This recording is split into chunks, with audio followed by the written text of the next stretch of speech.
mensahe po niyan, mensahe ng pag-asa, Yes. mensahe ng pagtutulungan, mensahe ng kaliwanagan, mensahe ng pagmamahal, mensahe ng pagbangon. Narito po ang light up para ibahagi sa atin na tayo po'y mahal ng Panginoon. Huwag niyong kalimutang isama si Kristo sa inyong tahanan dahil magaan ang buhay kapag si Kristo ang kasama. Light up for Jesus!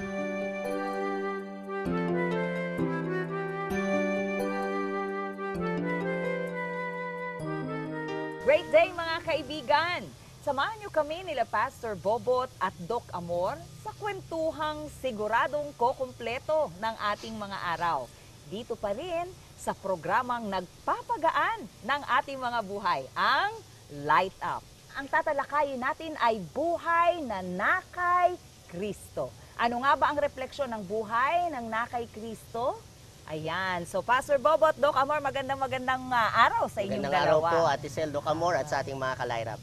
Ayan. Dahil ang pag-uusapan nga natin ngayong araw na ito na alam kong sinusubaybayan na at hinihintay na ng ating mga tagapanood, no? Eh yung journey na meron tayo, yung lakbayin sa araw-araw ng buhay natin, no? Importante kasi na ang pinaka-susi o pundasyon ng paglalakbay na ginagawa mo, ang nasa likod nito ay yung inspirasyon mo na nagmumula sa ating Panginoong Hesus. Kasi sabi nga kakaunti lang ang panahon na meron tayo dito sa mundo, maikli lang ang buhay. So importante na ang buhay na ito ay magamit natin, ma-enjoy mo, pero nang nakakabit kay Kristo at hindi nakahiwalay. Ayan, okay. So siguro Ate Sel ay umpisahan na po natin. Dapat po nating malaman na wala na sigurong pinakamataas na dahilan ng ating paglilingkod sa buhay na ito o kaya sa ating ministeryo kundi ang ating Panginoong Hesukristo. So tayo po ay naglilingkod para sa ganun ay maipagkaloob ang pinakamataas sa kaluwalhatian sa kanyang pangalan. At matapos po nating malaman na ang pinaka-highest reason ng ating ministry ay walang iba kundi ang ating Panginoon, dapat po maunawaan natin ang dalawang bagay. Ano po ito? Sino ba talaga si Kristo sa buhay natin? So, who Jesus Christ truly is sa bawat isa sa atin. And to glorify Jesus in our lives, what kind of life should we have? Dalawa pong katanungan na dapat po ay maunawaan natin ang katugunan. At yun nga po ang pinakatatalakayin natin sa oras na ito. Sino nga ba si Kristo? Who is Jesus Christ? Hayaan niyo po na basahin natin ang John chapter 1 and verse 4. In Him was life, and that life was the light of men. So, maliwanag po dito, ayon sa sinasabi ng banal na kasulatan, nasa Kanya ang buhay. At ang buhay, itong buhay na ito, siya ang pinakaliwanag ng tao. So, Pastor Bobot at Ate Sel, maliwanag po rito na si Jesus is the life giver. Yes. So, ibig sabihin, He is the only source of life. Walang ibang buhay na po pwedeng makuha natin. Ang tunay na nagbibigay at pinaka-source ng life ay wala iba kundi ang ating Panginoon. In fact, John chapter 10 and verse 10 says, Jesus came here to give us life and have it more abundantly or to the fullest. So He came to share that life to us. Napakapalad po ng bawat isa sa atin. Because as we serve the Lord sa paglalakbay natin sa mundo na ito, ang buhay mismo ng ating Panginoon ang ibibigay niya. Hindi po walang kabuhay-buhay, kundi isang buhay na maganda, masagana, makulay, at may kasaysayan. Amen. So napakalaking hamon po ang ating ipinaabot sa ating mga ka-light up. Ang buhay na meron po tayo ay galing sa ating Panginoon. Yes. Dapat po pala na ang buhay naman na ito ay mag-reflect ang buhay ng Panginoon sa ating buhay para sa ating kapwa. Yes, makita. Ito po ay hindi napakalalim na usapin sa Biblia, pero napakahalaga. Naalala ko si Mahatma Gandhi, minsan ang sabi po niya, I love your Christ, but not your Christians. Because your Christians are so unlike your Christ. Kaya siya din ang nagsabi, even Christians have their own caste system, then I would remain a Hindu for the rest of my life. Napakalinaw po na si Mahatma Gandhi, nagustuhan niya ang Panginoong Hesus, pero tila hindi nag-reflect sa mga Kristiyano ang buhay ng Panginoong Hesus. And so iyan ang challenge natin sa ating mga ka-light up sa araw na ito. Yes, and kasi nga itong buhay Kristiyano natin, we are surrounded by so many witnesses, no? Hindi ba? So ibig Yes. sabihin, hindi lang tayo dapat professing Christians, no? Ibig sabihin sa bawat pagsasabi nating nararanasan natin ng Panginoong Hesus, tayo mismo nakapagpapakita ka ng example sa kilos, sa galaw, sa pananalita, kung Yes. sino nga si Jesus sa buhay Yes. mo. We need to Sabi nga natin na demonstrate. born again sana si Mahatma Gandhi, hindi ba? Kung nakakita If lang not siya talaga for the Christian. ng bunga doon sa Krisyanong nakasalamuhan niya. So marahil ang tanong ng ating mga kalaitap, ano ba ang uri ng buhay Ayan. na Yes. nagre-reflect ang buhay ng Panginoon? Oo, Uumpisahan ko, hindi ho tayo lalayo mga kalairap doon sa LIFE, life. Ayan, life. Okay. Life. So Alright. letter L muna tayo, a life of love. Ayan. Para mag-reflect si Jesus sa ating buhay, dapat meron tayong buhay na puno ng pagmamahal. Yes. Ang sabi po ng John 15:9-11, mga kalairap, mabilis lang, as a Father has loved me, so I have loved you. Wow! Kung paanong mahal ng Ama ang Panginoong Hesus, minahal tayo ng Panginoong Hesus. Now, remain in my love, Jesus said. If you obey my commands, you will remain in my love, just as I have obeyed my Father's commands and remain in His love. I have told you this so that my joy may be in you and that your joy may be complete. My command is this, love each other as I have loved you. Gusto ko, Ate Sel, yung dalawang salita Remain in my love, Oh, sabi ni yes. Jesus, Oo. and love each other as I have loved you. Napakalinaw po. Jesus said, manatili kayo sa aking pagmamahal. Amen. Pagkatapos nun, pag kayo'y nanatili sa aking pagmamahal, magmahalan kayo. So ang ibig sabihin, kung kayo'y nananatili sa aking pagmamahal, i-reflect nyo that kind of love na ibinigay ko sa inyo sa inyong kapwa. Oo, Ano ba ang love? Very quickly, Ate Sel, sa 1 Corinthians 13:4-7. Love is patient, love is kind, it does not envy, it does not boast, it is not proud, it does not dishonor others, it is not self-seeking, it is not easily angered, it keeps no record of wrongs. Love does not delight in evil, but rejoices with the truth. It always protects, always trusts, always hopes, always perseveres. Very basic, Dr. Amor. Ako ba ay nagre-reflect ng buhay ng Diyos? Dapat ang buhay na ito ay reflection of that kind of love na meron ang Panginoong Jesus. Oo. Para kasi kung titingnan natin, napakahirap naman talagang mahalin ang kapwa natin. Hindi ba? Aha, Kaya nga ang that's right. admonition ng Diyos sa atin is, remain in my love. Kasi yung love na meron siya, that's the only love na kapag nanatili ka, Ibibigay natin. Yun ang ibibigay niya ibibigay sa'yo, natin. maita-transfer niya sa'yo, yun din, that's the very same love na nararanasan mo mula sa Kanya, ang kaya mong ibigay. Even to the Doon sa unlovable, yes, hindi ba? oo, di Kasi ba? po, devotion Itatawid po ka natin, nun Ate eh, Sel, no? yung nare-receive nating, natatanggap nating love ni Jesus, yun ang motivasyon natin para magmahal din naman sa ating Yes, kapwa. oo, Yes, na that's hindi right. natin sinusukat. Minsan ang pagmamahal ng tao sa kapwa-tao, pag binigyan mo ako nito, pag minahal mo ako, minahal, parang ganon. Ganon. Minsan, dumarating yung punto talaga sa bawat isa sa atin na may sitwasyong di tayo kaibig-ibig. Pero kapag nananatili ang isa sa pag-ibig ng Diyos, maitatawid pa right. rin. Amen. Diba? Ayan. Amen. Naku, mukhang bitin tayo, no? Isang letter So, B. babalik po ang programang Light Up at tatalakayin pa po natin, nasa letter L pa lang at hindi pa tayo tapos kasi life ang ating gustong ibahagi sa inyo patungkol sa ating buhay na kaloob ng Panginoong Hesus. Kami po ay magpapatuloy, magbabalik ang Light Up. Diyan lamang po kayo.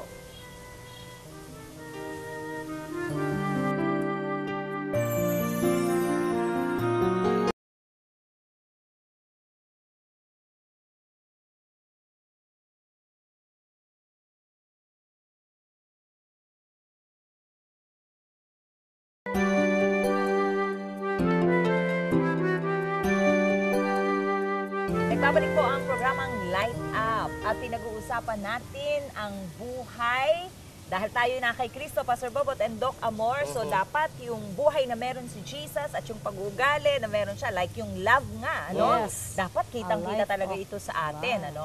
So, isa pa lang yon. Dalawa yung ating Yes. ibig sabihin dun Dalawa. sa life. Sa Tigagalawa letter L. yon. L, so yung love. Yung isa naman ay patungkol sa L, liwanag o light. Yes. Ay, Bobot, Doc After Amor. yung A Life of Love, Love. puntahan natin yung A Life of Light.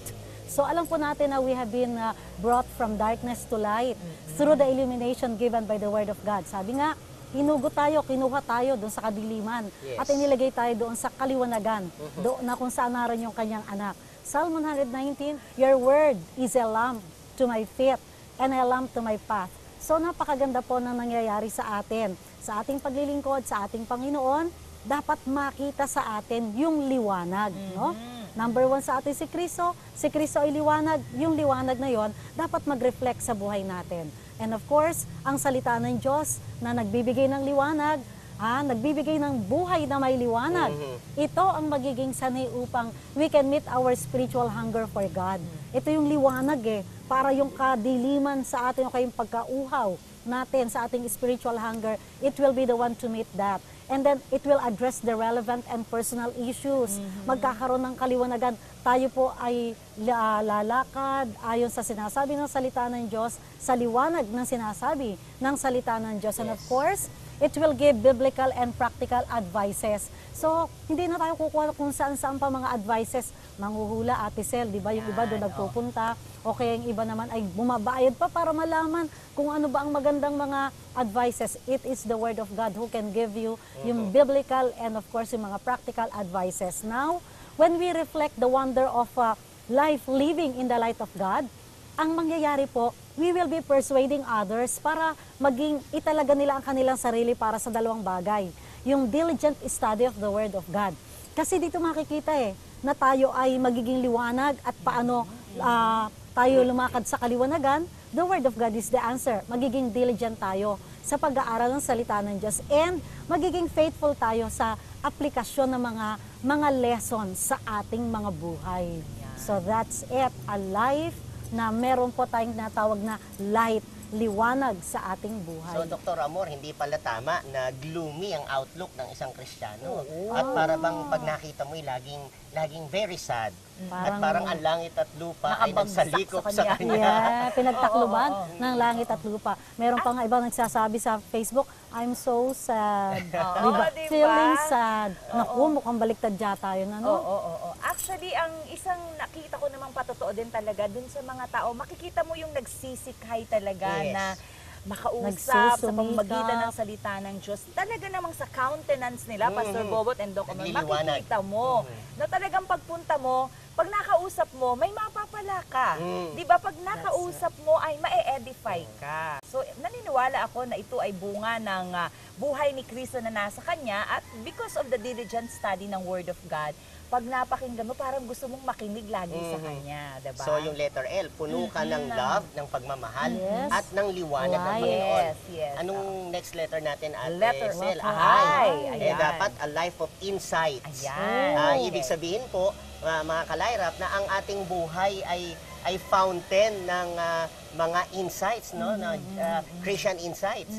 Ang Kristiyano po, maging hindi naman Kristiyano, ay puno ng trials and persecutions and problems, pero dapat nagre-reflect sa atin yung pag nakita tayo ng mga tao, may insight may learning na nakikita sa ating buhay. Siguro tatlong simpleng bagay po. Una, sa ating mga experiences. Through our experiences po, mga kalayrap, pwede nating i-share ang ating karanasan. Minsan ay good and bad, at doon huhugutin natin ang mga insights, mga aral na pwedeng magbigay ng katuruan sa ating mga kapwa. Hindi lang experiences, yung knowledge. Ano man ang meron tayo, i-share natin sa ating kapwa, magbibigay ng insight yun yung blessings na meron tayo, yan ay may aral na pwedeng mag-reflect sa ating mga kapwa-tao. Kung idadagdag ko yung simple, yung Christian lifestyle. Yun bang basta nagiging wellspring ka of insights na pagka tiningnan nila ang buhay mo at pinag-aralan ka nila, ang sasabihin nila, modern parang gospel. Nagre-reflect sa kanya, nabubuhay sa kanya ang turo at ang aral ng Biblia. Laging merong insights. Pag nagsalita tayo, pag hindi tayo nagsalita, basta yung how you carry yourself, yun ay nagbibigay ng katuruan sa ating kapwa. Yung tinatawag na they can come to us or to that person for counsel. Diba? Na parang pag nilapitan yung insight na makukuha mo sa kanya, talaga namang magli-lead. Diba? Si Jesus kasi ganito diba? Yung parang pag nabasa mo sa New Testament, lumalapit yung mga tao, nagtatanong sa kanya, at uuwi ang mga taong itong ang aliwalas ng mukha kasi natugunan yung kanilang mga tanong. And very quickly, Ate Sel, ano ang pundasyon para maging man and woman ka of insights? Sa Psalm 19:14 po, ang sabi ni David, let the words of my mouth and the meditation of my heart be pleasing in your sight. Kung ang gusto natin, ang ating sasabihin at ang ating iisipin is to please God, lahat ng ating gagawin nagbibigay ng aral sa ating That's kapwa. right. And of course, in addition to that, a life of inspiration. Ang buhay daw po natin ay kinakailangang maging very inspiring. Ito ay dapat na mag-encourage at mag-challenge sa bawat isa. Para bang tuwi kanila makikita isang hamon sa kanila ang natagpuan nilang pagiging role model mo, si Kristo na nakikita sa buhay mo. Yes. I remember Mark chapter 9 verse 42, at samahan niyo po ako, and if anyone causes one of these little ones who believe in me to sin, it would be better for him to be thrown into the sea with a large millstone and tied around his neck. So ito po, tingnan po natin, dapat ang tayo bilang mga Kristiyano, habang naglalakbay tayo sa daigdig na ito, we must in every way possible endeavor to be a source of inspiration for everyone to live the life of faith in God. Pag nakikita nila tayo, wow, sila po ay nahihikayat na Yes. ipagpatuloy ang buhay Kristiyano nila na maglingkod sa ating Panginoon. Para bang habang nakikita nila tayo, gusto nilang mag-trust doon sa sufficiency ng supply ng ating Panginoon. Siyempre, ang great inspiration natin ay ang ating Panginoon, ang ating Panginoon Diyos, at nakikita sa pamumuhay ng bawat isa sa atin. At kapag nakita tayo, nai-inspired sila. Ipagpatuloy ang buhay Yes. Kristiyano. Yung talagang, ibig sabihin ng patuloy na ang buhay mo magsilbing inspirasyon, an example to follow. Yes, yes. Diba? Sa bawat isa, nagpo-post ka ng example na, ito, may buhay si Jesus nagpo-flow sa kanya and nagiging example. At ikaw din may life of faith. Buhay ng pananampalataya. Si Abraham, Ate Sel, sa Genesis 22, ang sabi niya dun sa dalawang kasamahan niya ay, dito lang kayo sapagkat ako at ang aking anak ay sasamba. We'll go yonder and worship our God. Yes, yes. Hindi niya sinabi na, down ako ngayon, matindi ang problema ko, papatayin ko ang aking anak dun sa Grabe bundok. to, parang ganito pinagagawa ng Ganito Diyos pinagagawa sa akin. ng Diyos. Pero after nun, bumalik siya kasama si Isaac, probably nabigla yung dalawa at ang sabi niya, ito ang tunay na lingkod ng Diyos. Nasa gitna ng pagsubok, Yes. pero naging man of faith. Yes. At tayo Totoo. din pong lahat, mainam na tuwing pagmamasdan tayo ng tao, nakakahugot sila ng pananampalataya. Oo, Nakaka-elicit tayo ng faith na ang ating salita, ang ating buhay, whatever happens to you, no, Ate Sel, para bang ikaw ay wala ng anumang bagay na makakapagpatinag sa iyo sa pananalig mo sa Diyos. Yes, so life of faith. Nako, teka lang, meron pa tayong isang letter F patungkol sa your life must be a life of, yung friendly ka, may Wow. friendship, Yes. no, yung talagang ito, ang ating isinasa pamuhay or mensaheng nais ibigay. Sa pagpapatuloy po ng Light Up, ilan pa po sa salitang life ang bibigyang daan dito po sa ating programang Light Up. Magbabalik po kami.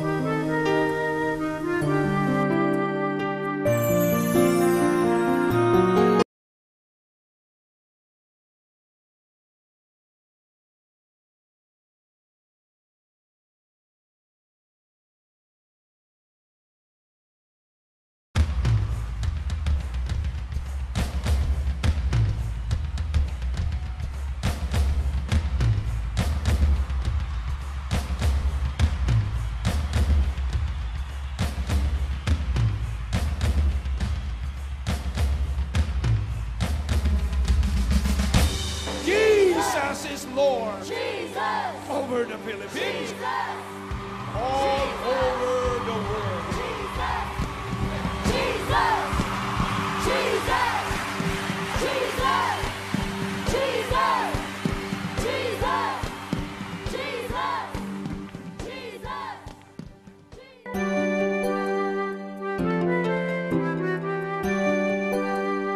Kami po ay nagbabalik dito sa programang nagpapagaan ng ating mga buhay, ang Light Up. Nandun na po tayo, yung life, L-I-F-E, life ang pinag-uusapan Yes. natin. Life of love, life of Light. light, and then yung inspiration, Inspiration. insight. Ngayon Insight. naman ay Life of faith. light of faith and, And friendship. Of course. At pupunta po tayo dito sa A Life of Friendship.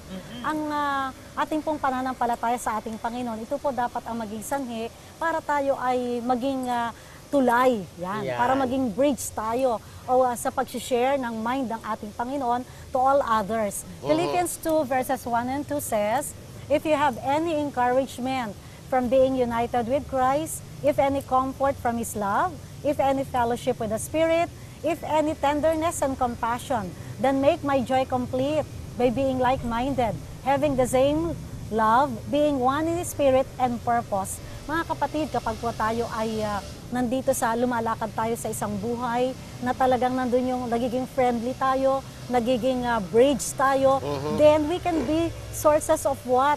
Yung pong physical blessings, tatlong bagay po yan. Physical blessings, emotional blessings, and spiritual blessings. So itong lahat na ito, Ate Sel at Pastor Bobot, ay pwede nating tayo po ang magiging tulay para sa ganun ito po ay makamtan din naman ng ating mga kaibigan at magiging kaibigan pa natin. Kaya pala friendly si Doc Amor. Ayan, naalala ko tuloy, no? Kasi di ba pag nagbabasa tayo ng Bible, nagko-quiet time tayo, tapos nakatanggap tayo ng word from the Lord, inaangkin nating atin ito.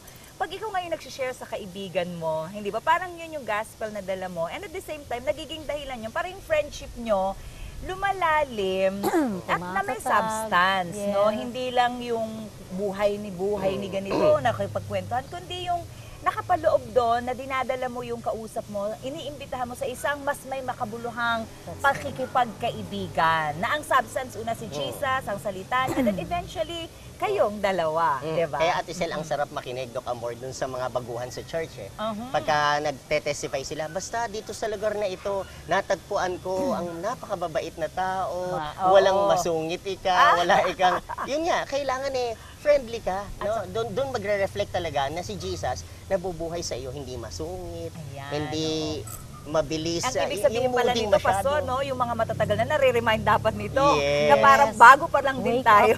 Yes. At life of encouragement din, yung huling letter, letter E. As sabi ng Hebrews 10:25, let us not give up meeting together as some are in the habit of doing. Let us encourage one another, and all the more as you see the day approaching. So, a life of encouragement. Ang pagkakaalam ko po, mga kalayrap, yung one another na phrase ay makikita sa New Testament more than 50 times. Yung stressing the responsibility that we have each for the other. Magpanalanginan, magtulungan, one another ang ibig sabihin. And so life of encouragement, dapat po pala ay instead na umapak, instead na mag-sow ng division and confusion at ng pagkakagalit, dapat let's encourage one another. Start tayo sa prayer, start tayo sa simple hi and hello. Start tayo sa ating mga Facebook at sa mga simpleng social media sites na encouraging words sa isa't isa. Iyon ay reflection. Nakaka-build up. Naalala ko din sa mga kaopisina mo, yung a simple tap sa shoulder, pag-encourage na yon. At ang Lord nakakatuwa siya kasi pag nagpe-pray ka, sa pag-prayer mo, nilalagay niya yung mga tao sa puso mo na, baka kailangan ng ganito. Then you give them something, yung a little something. Sa lunch, o treat kita ng lunch. Tapos, di ba, nagiging dahilan pala yun na, okay, na-encourage naman ako, hindi mo alam, down pala siya. Pero dahil yung buhay mo kay Kristong nasa iyo ay ibinigay mo nung time. Kung kaya kong isingit, Doc Amor, mabilis lang. Sa isang church daw po, nadinig ko yung kwento, hindi naman lahat ng uma-attend may sasakyan. Pero walang ni isang namamasahe. Dahil lahat ng may sasakyan, sinasabi nila, lahat ng uuwi sa gawing ito, sumakay kayo sa akin. That's encouragement. Yes. Makaka-bless naman. Kaya thank you, Sela, sa pagtitreat mo sa akin, Mama, at saka kay Pastor Bobo. And of course, ang last is a life of excellence. Yes. Ang buhay po natin, dapat po ay, ito yung nagiging, nagsiserve as nagpo-promote ng excellence at the same time habang tayo nagwo-work sa ating Panginoon, yung pinakamatindi, yung best shot natin, na ibigay natin para ito po ay maging kagalakan sa ating Panginoon. I remember si Daniel, sa Daniel chapter 6 and verse 3. Then this Daniel distinguished himself above the governors and satraps because of an excellent spirit was in him. And the king gave thought to setting him over the realm. Okay, si Daniel, para bang iniba niya yung sarili niya, kaiba siya. Dahil laging pinakamainam ang ibinibigay niya, yung best shot ang ibinibigay niya, kaya naman talagang ang ultimong hari napapansin siya, no? And so, sa ating pong buhay, we must also foster yung right outlook saan. Dapat yung spirit of excellence ay nasa ating spiritual life. Siyempre, Yes. ng batayan, hindi ba? Oo. Sa ating buhay Kristiyano, sa ating family, sa ating pag-aaral kung tayo mga Yes. estudyante, career kung tayo yung mga professionals, ministry sa ating paglilingkod sa ating Panginoon. Tandaan po natin ang Colossians 3 verse 23, whatever you do, work at it with all your heart as working for the Lord and for men. Lahat ng gagawin natin, pinakamataas na antas, pinakamainam ang ating ibigay para ang Diyos ay maluwalhati at mag-reflect ang ating Panginoon sa ating mga buhay. Yes. Oo. Parang mahirap man sa ating pantayan ng Panginoong Jesus, pero naniniwala ako na darama at nakikita ng tao yun kung nagpupursige ka talaga at nagbibigay. Hindi pa rin maitatago, kitang-kita pa rin yung Yes. pagiging excellent natin. At iyon naman po inutos, Ate Oo. Sel, Doc Amor. Ang sabi po sa Philippians 2:5, NASB ang ating version. Have this attitude in yourselves, which was also in Christ Jesus.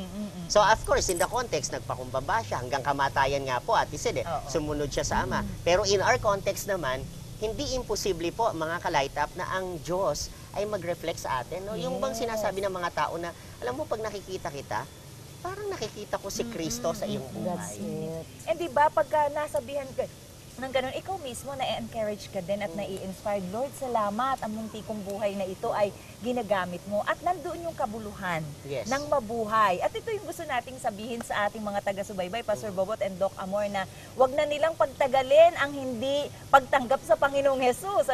Kung sa oras na ito, talagang ang Panginoong Jesus ay kumakatok dyan sa inyo. Naku, bigyan nyo ng pagkakataon ng sarili nyo dahil masarap pong mabuhay na kasama ang Panginoong Jesus. Amen. Right. Diba? Okay. So ang buhay po na talagang a life reflecting Jesus is life that is truly life. Yes. Ito ang tunay na buhay. Yes. Nakikita, nararamdaman, at talaga namang kapag tayo ay naroon sa karamihan ng tao, alam nila, Kristiyano ito dahil si Kristo ay ang refleksyon ni Kristo nakikita sa ating buong pagkatao. Yes. At ito yung buhay na may katagumpayan. Yes. Diba? Ayan. Definitely. Ako, Ate Sel, ang simpleng analogy, kung maaring gamitin yung term, gaano kaganda po ang isang tahanan, ang isang community kung ang mga tao ron ay tumanggap sa Panginoon at ang Panginoong Jesus ang nakikita sa kanilang pamumuhay, pananalita at gawa. So ang mundong ito ay nagiging paraiso. Kung Yes. ibabalik natin ang napakasimpleng katuruan pong ang mga taong tumanggap sa Panginoon ay dapat ay pinananahanan ng Panginoon at nagre-reflect sa buhay ng Panginoong Jesus. Kay gandang mundo ng ating makikita. May pag-asa pa na gumanda ang ating mundo, no? Kaya mga ka-light up, malalim pero madali namang tandaan ang napakahalagang aral na tinalakay natin ngayong araw. Simple lang, ang Panginoong Jesus ay bumaba sa lupa upang ialay ang kanyang buhay. Upang ang bawat isa po sa atin ay magkaroon ng buhay na ganap at kaaya-aya. At ang tanging paraan para kahit papaano'y masuklian natin ang dakilang kabutihang ito, ang maibahagi naman po natin ang buhay na ito sa ibang tao. Kaya sa bawat gagawin natin, bawat sasabihin at iisipin, abay pinakamagandang saglit tayong huminto upang tanungin ang ating mga sarili, ako ba'y refleksyon ni Jesus sa gagawin ko?